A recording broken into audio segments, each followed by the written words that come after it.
श्रोता बंधु साहित्य संस्कृति चिंतन यूट्यूब चैनल को आपण मानकु मु स्वागत करुछि।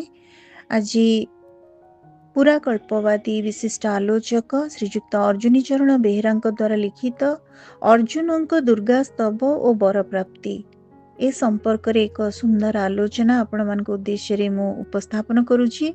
वर्तमान माँ दुर्गांकर पार्वण समारोह चली दुर्गा पूजा चली।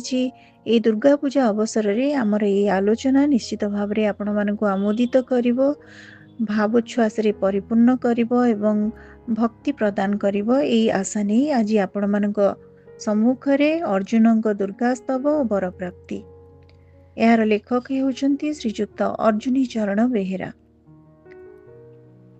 राति पाहीगले भयंकर महाभारत महायुद्ध आरंभ होइजिबो। युद्ध प्रस्तुति और युद्ध विषयक नाना मंत्रणा उभय कौरव और पांडव शिविर भितर चली। समय रे जड़े गुप्तचर आसी दुर्योधन विशाल सेना पितामह भीष्म द्रोणाचार्य एवं कृपाचार्य पांडव मानक निधन करिवार प्रतिज्ञा विषय खबर देला। धर्मराज युधिष्ठिर शंकित होई भगवान कृष्ण आड़े चाहिए। ज्येष्ठ भ्राता शंकाकूल देखि अर्जुन कहले, आपण सदा सर्वदा धर्मर पथ अवलंबन करिसंती, सदाचार मध्य रहिसंती। जोठारे धर्म सेठारे जय। श्रीकृष्ण आड़कू से टिके चाहि कहले, जोठी धर्म रहिछि सेठारे ही कृष्ण रहिसंती। सर्वदा जय श्रीकृष्ण अनुगामी। आपण शंकित हेबार कौनसी कारण नाही। आपण चिंता परिहार करी युद्धर फलाफल पई निश्चिंत रुहंतु। परदिन युद्ध आरंभ हब। एणु युद्ध विवरणी शुणिबा पई अंधराज धृतराष्ट्र दिव्य दृष्टि प्राप्त संजय को नियुक्त करिथांती। परदिन उभय पक्ष सेना जाई कुरुक्षेत्र रणभूमि रे उभा हेले। संजय धृतराष्ट्र को प्रत्यक्षदर्शी युद्ध विवरणी देबाकु लागिले। संजय कहले, कुंती नंदन युधिष्ठिर जाई युद्धभूमि रे पहुंची प्रथमे कौरवंक समर सज्जा को निरीक्षण कले। तांको दृष्टि भीष्मंक द्वारा रचित अभेद्य व्यूह उपरे पड़िबा क्षणी से उदास ही पड़ले। से अर्जुन को कहले, धनंजय, जो कौरव मानक सेनापति पितामह भीष्म अछंती से महायोद्धा युद्ध दुर्दमंक संगरे आमे किपरि लड़ी परिबा? तांको द्वारा रचित ये दृढ़ व्यूह भेद करबा मते असंपूर्ण असंभव लागुची। ए महाव्यूहरु आमे माने किपरि रक्षा पाई परिबा? यह शुणी अर्जुन कहले, पूर्व काल देवासुर संग्राम बेले ब्रह्मा देवता मानक कहिथिले, विजय चाहुथुबा वीर माने केवल बल पराक्रम द्वारा विजय प्राप्त होई नथांती। विजय प्राप्ति पाई धर्म न्याय सत्य दया निष्ठा आदिर चरम आवश्यकता रहिछि। एणु सत्य रे निष्ठा रखी युद्ध कर, निश्चय विजय हेब। धर्म जेउठी विजय सेठी। तेणु आपण निश्चित रुहंतु, आमर विजय सुनिश्चित। देवर्षि नारद मध्य कहिसंती, श्रीकृष्ण जेउठी विजय सेठी। यत्र योगेश्वर कृष्णो यत्र पार्थो धनुर्धर तत्र श्री विजय भृति ध्रुवानीतिर्मतिर्मम। देवर्षि नारद मध्य कहिसंती, श्रीकृष्ण जेउठी विजय सेठी। श्रीकृष्ण तो स्वयं आपणक विजयकांक्षी।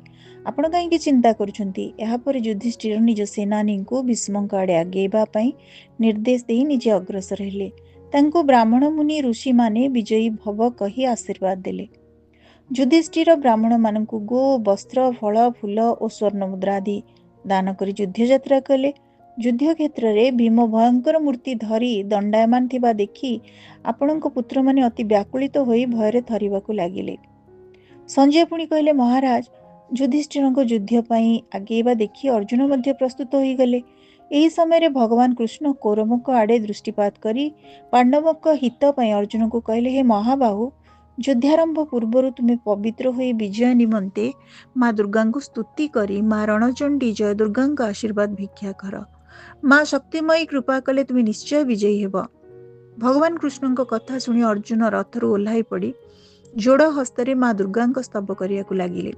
नमस्ते सिद्ध सेनानी आर्ये मंदर वासिनी कुमारी कालिका पाली कपिले कृष्ण पिंगले भद्रकाली नमस्तुभ्यं महाकाली नमस्तुते चंडी चंडे नमस्तुभ्यं तारिणी वरवर्णिनी। संजय कहले, हे राजा, अर्जुनଙ୍କ भक्तिरे तुष्ट होई करुणामयी जगज्जननी माँ दुर्गा अंतरिक्ष मार्गरे प्रकटित होई कौन्तेयଙ୍କୁ आशीर्वाद कले, हे पाण्डुनंदन तुम्हें खूब शीघ्र शत्रुଙ୍କ उपरे विजय प्राप्त हेब। तुम्हें साक्षात नर नारायण तुमर सहाय। तुमको संसार रे कौनसी शक्ति ही नाही जहाँ पराजित करिब। तुम्हें स्वयं वज्रधारी इंद्रଙ୍କ ପାଇଁ ମଧ୍ୟ अजेय रहिब। एपरि कही बरदायिनी देवी विद्युत परि अंतर्ध्यान होगले। देवीଙ୍କ बर पाई अर्जुनଙ୍କ विजयी हेबार आत्मविश्वास बढ़ीगला। से आसी नंदीघोष रथ उपरे बसी पड़िले और भगवान कृष्णଙ୍କୁ कहले, सखा वर्तमान युद्धभूमि आड़कू मो रथ घेनी चलंतु। से दिन अर्जुन कुरुक्षेत्र रे माँ दुर्गा को जो स्तुति करथिले ताहा अर्जुन कृत दुर्गास्तव बोली विदित। यह व्यासकृत महाभारतर भीष्म पर्व त्रयोविंश अध्याय 13 गोटी श्लोक लिपिबद्ध होईछि। सेथिरु प्रथम दुईटी उद्धार करा जाईछि। नमस्ते सिद्ध सेनानी आर्ये मंदरवासिनी कुमारी कालिका पाळी कपिले कृष्ण पिंगळे भद्रकाळे नमस्तुभ्यं महाकाळे नमस्तुते चंडी चंडे नमस्तुभ्यं तारिणी वरवर्णिनी। जय माँ दुर्गा। श्रोता बंधु आमे शुणुथिले श्रीजुक्त अर्जुनी चरण बेहेरांक द्वारा लिखित एक पुराकल्पवादी आलोचना जार शीर्षक थिला अर्जुनଙ୍କ दुर्गास्तव और वरप्राप्ति। आजिर ये ऑडियोटी आपण मानकु केमिति लागिला आपण मानक मतामत अपेक्षा रे रहुछि। धन्यवाद।